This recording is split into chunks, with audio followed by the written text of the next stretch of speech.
story this evening is about the state of hill states in this country and are they choking under excessive crowds. Now, holiday season is here and so people are rushing to the hills yet again.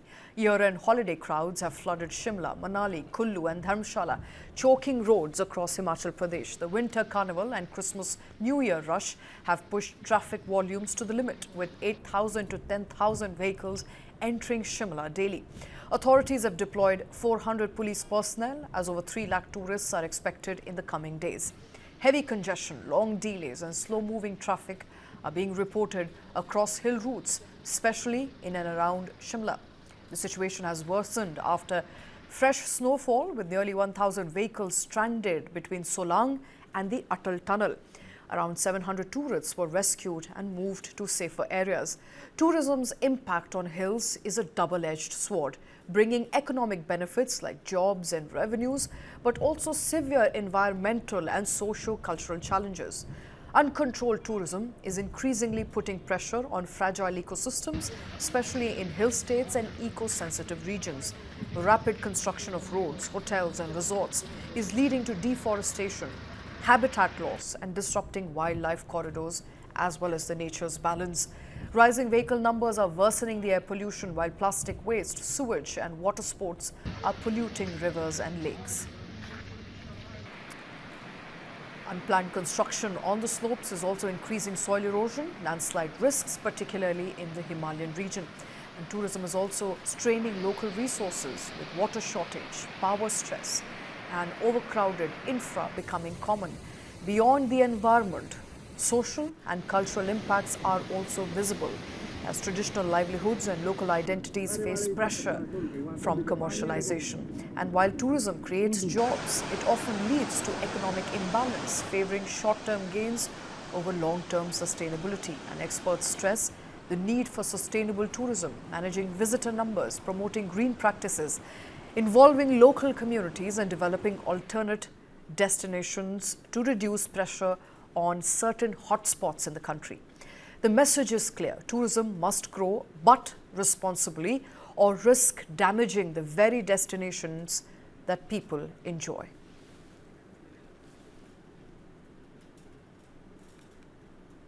Joining us on the show is Professor Soumitra Mukherjee, Director for New Environment and Energy Research and former Dean and Professor of Environmental Sciences, JNU. Also with us is Divan Singh. He's an environmentalist. Thank you very much, the two of you. Professor, I want to come to you first. It looks like Himachal is already crossing its carrying capacity with lakhs of tourists, hundreds of vehicles. We're pushing these fragile regions to a limit. Yes, that's correct. You see that the problem is so vulnerable that even if we want to solve it overnight, it cannot be solved. So the thing is that the Himalayan terrain is already upcoming. That is tectonically it is a very disturbed area, and the Himalaya is considered to be rising continuously. So the rocks are fragile, and at the same time, its maintenance is not proper. So the thing is that if further the tourism every day 10,000, 15,000 vehicles are allowed to reach to the tourist destinations, then definitely it will further may be vulnerable for the already fragile environment. First of all, the valuable vegetation. See that there are lots of vegetation in the Himalayan area which are having some medicinal qualities. So whatever the destruction is being done in the Himalayan area, not only the rocks, not only the soil, but the vegetation. And then the land which is available for the road is not has been used during the British period, but due to that vulnerability of the Himalayan area towards the Indian side, the new roads has not been constructed at the same pace as the population in that area is increasing. Because in the China area, same problem arose some 2 decades ago, but they have overcome that problem by constructing more roads. But even though they have stopped the tourists in the Nubei mountain site, But the thing is that if you are planning for construction of the main roads, then a new site has to be selected, and that can carry the extra load of the tourists, because these tourists are otherwise good for the Himalayan states, because the Himalayan states are not having any industry. The tourists are only the source of the income for the states. So we should not say that tourism should be stopped. Tourism should be there, but in a sustainable way. So we Regulate need more. tourism. Professor, Yes, I think one of the questions that a lot of states are also dealing with today when it comes to tourism is how do we regulate tourism? We can't ask people to not go to Himachal come exactly, winters. We can't ask people to not go to exactly, Shimla, to Solang, to Atal Tunnel, to not go to these places because we want people to go there. We want more, state revenue coming in by the way of tourism. So, exactly. let me take this question from Devan Singh right now. Mr. Singh, how do you then manage the volume of people coming in? If you encourage them, they will come in, but then you can't blame them for coming in large numbers. See, we have to create an an environment for everything. Regulation doesn't happen in isolation. If the hilly areas are facing a problem, environmental degradation due to tourism, we need to regulate it in such a manner. Like we encourage more of a natural trekking type of tourism instead of encouraging people to come in cars and stay in a hotel and go back. These kind of things are not actually these. You can have it elsewhere also.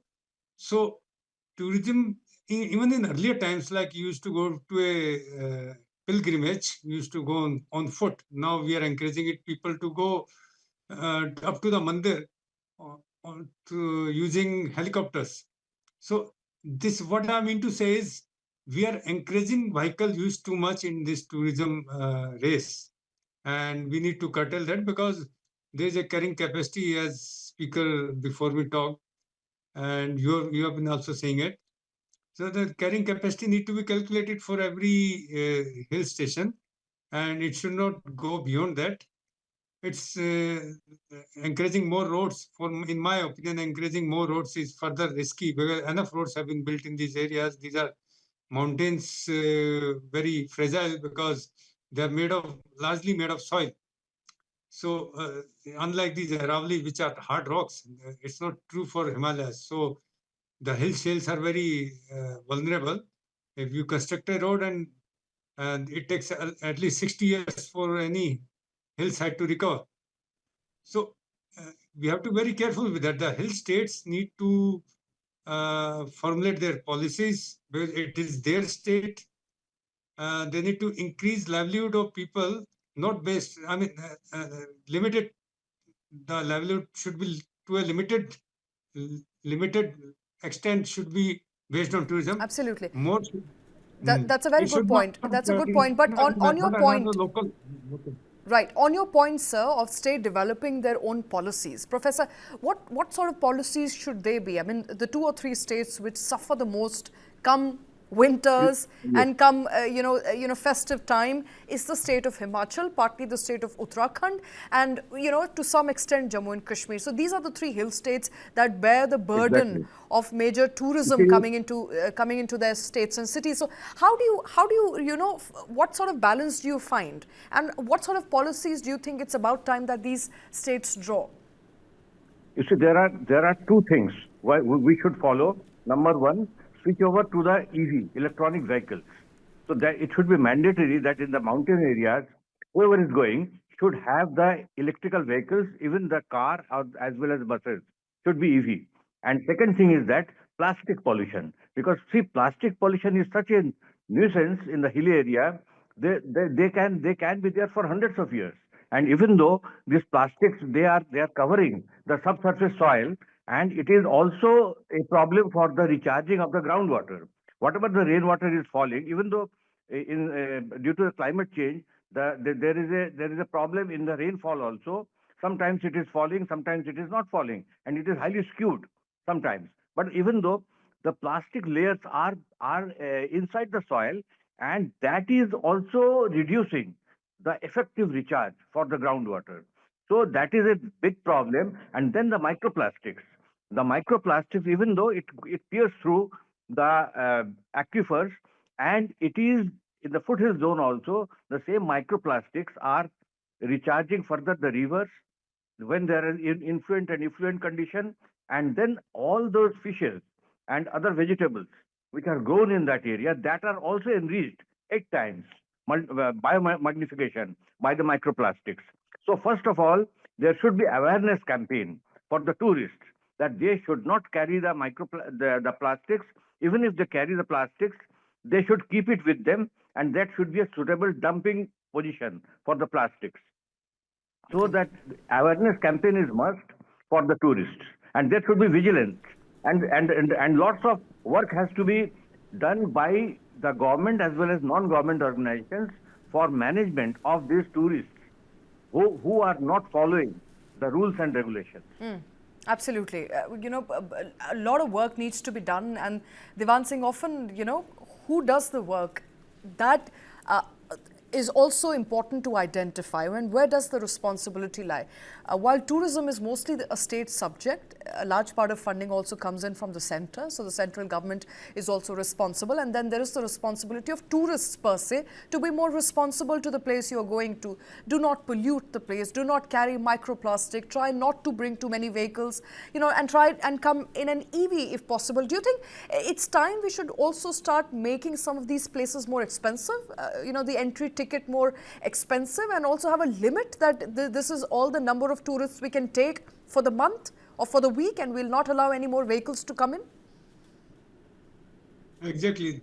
They will have to do this after all, because everything has a carrying capacity, every system has it. So they can't continue with this rush every time, every year. It's like environmentally degrading, and it can be catastrophic also. So it has to be regulated. As far as the visitors are concerned, true, more awareness need to be instilled in the tourists, that they carry less of plastic and they bring it back. And Professor Sumitra Mukherjee said, sorry if that's the right name, I may be mistaken, that EV should be encouraged. True, EV should be encouraged there also. And EV should be, all these environmental steps need to be taken, awareness needs to be done even in the plains. Even in Delhi, all this needs to be done. So same applies to the mountains. It's not that the Delhi's environment is something disposable, you can do anything with it, and you can't do so with the mountains. It's equally valuable for both the places. We need to be more environmentally responsible, whether in Delhi or in Haryana or any other state, or in the hilly or in the plains, everywhere. We need to bring it into our daily routine. Yeah, absolutely, 100% agreed with you. I mean, this, in fact, the environment here and the sustainability of the national capital is far worse than perhaps, what a Himachal can take. So clearly, us the humans polluting whichever part of the world we go in huge numbers, that's a given. But, I don't want to sit like someone who's sitting in the comfort of my studio and also not trying to understand the local sensitivities around tourism. So I have to ask you, Professor, a lot of people in some of these hill states rely on tourism. The local merchants rely on tourism. The local population relies on tourism. So we can't be sitting in a silo here and saying, okay, states need to do something, but it's the people as well. They need to make a living. You see, the thing is that our population is our strength. We should not say that population is a problem. Population is our strength, but we should make the population aware, that sensible population. You see, in Japan, when I visited there is a Lake Biwa, and the river which is flowing through, and the BOD we checked in the Lake Biwa, we found that it is very good. It is drinkable. But on either side also, there is no pollution in the environment. So the thing is that populations should be made responsible by awareness campaign, by imposing heavy fines who is polluting the environment, and from the government as well as from the NGO side. There should be a bigger responsibility to educate the people. Even they should be given a undertaking. People should give an undertaking that they will not pollute the environment. You see, 90% people are law abiding. Only 10% people are not abiding the laws. So you have to take the strict action against them, not the 100% people. And I am in favor of promoting more and more tourism, but sensible, with a sensible citizen. it would be very hard for the states to, differentiate between who will be sensible, who won't be sensible. But perhaps before I let that you... is true. That is true. Absolutely. But some undertaking can be given, and most of the people, they are following. They are having some sense of gratitude to the Himalayas Right. also, That because is true. they will follow it.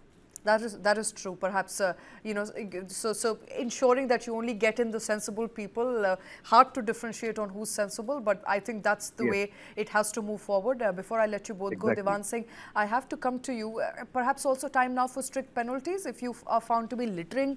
If you go to a Shimla or if you go to a Solang, so tourists should be fined for if they litter, if they destroy the ecology, if they destroy the place. They should be penalized. It should be. Yeah. It's the need of the hour. They need to be penalized everywhere in the country. The good habits have to be come in the picture. See, if you see the example of Delhi Metro, people don't litter around. So if the system is good, if the authorities are implementing it well, making people well aware of the rules, and then imposing that, implementing that, and forcing it through fines, then it works. Not just 99% people follow it very well. So it can be followed in the hills everywhere if system is serious about it. As they say, जैसा राजा वैसी प्रजा. राजा ऐसा करेगा तो प्रजा अपने आप ठीक हो जाती है, उसकी कोई चिंता नहीं है, पर राजा करे तो सही. So, and but our main worry today is so many people going to the hills, and whether so many sensible people go or insensible people go, that doesn't solve the problem. So we have to find the way how to restrict such a huge number of people going there. Need to cap the number of people who go there. Of course, that's the need of the hour. Them, yeah. It can't be unending. Every year it's increasing. I mean, and the major reason this time number of people going to the hills is the Delhi's own pollution. They're running away from Delhi's pollution as they get the opportunity. Absolutely. So, a lot of people I know of have actually gone on vacations to different parts. People who can afford, obviously, have already gone on vacations to different parts, including Himachal. Many of them are in Goa, many in south of India, but mostly either up hills or down south, trying to escape the Delhi pollution, but polluting those places instead.